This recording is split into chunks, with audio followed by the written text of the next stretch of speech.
everybody! I'm Lily, and this is our world. I'm about to go over to my friend's house to play, but it's raining outside. Now some people might be scared of the rain, but not me. I'm an explorer, so I'm gonna go get ready.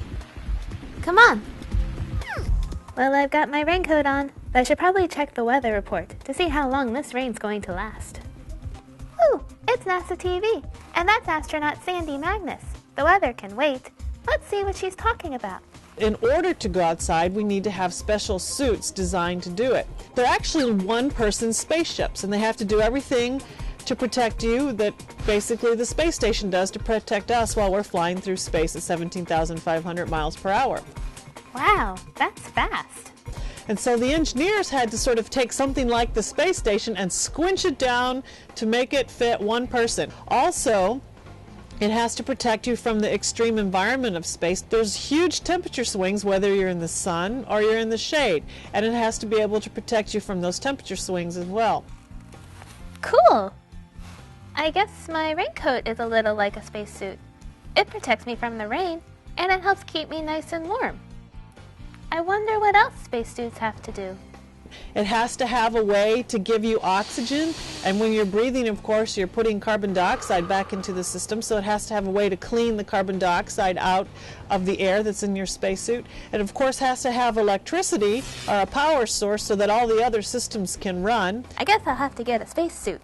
It also has to be flexible enough that you can move around and work in it. It can't be, a hard metal sphere that you just sit inside and float around in. You have to be able to work in it. So that means all of the human factors people need to get involved as well. It can't be rigid. It has to be soft and flexible. Wow. Imagine how tough it would be to work in a hard suit that didn't bend. Pretend you don't have any elbows, so you can't bend your arms. What are some of the things you wouldn't be able to do? And try walking if you couldn't bend your knees. I wonder why astronauts need to go outside the space station. Maybe Sandy will tell us. What we do is we go outside in the vacuum of space in our special suits, and we perform tasks out there that need to be done. Some things, of course, we can do with robots, but for a lot of things you need a human being. And there's a lot of equipment on the outside of the space station that needs to be taken care of. It's kind of like in your house when your roof needs a repair, or the air conditioning that's outside needs to repair, or you have to go out to the garage and do something. It's kind of the same thing on the space station. We have a lot of things that are outside that need to have people go out and take a look at them and fix them. And we also put science experiments outside in the vacuum of space because you can learn more interesting things about the environment out there as well.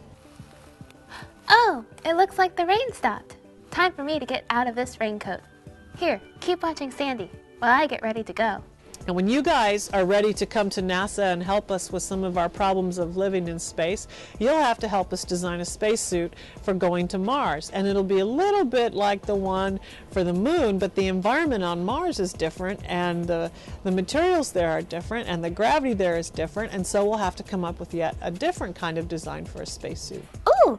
I can design spacesuits when I grow up? That's really cool. My rainy day turned out really good. So what did we learn today? We learned that astronaut spacesuits are like one-person spaceships. We learned that astronauts do many kinds of work outside the space station. And we learned that NASA is going to need us to help design spacesuits for new missions. I'll have to think about my design for a spacesuit.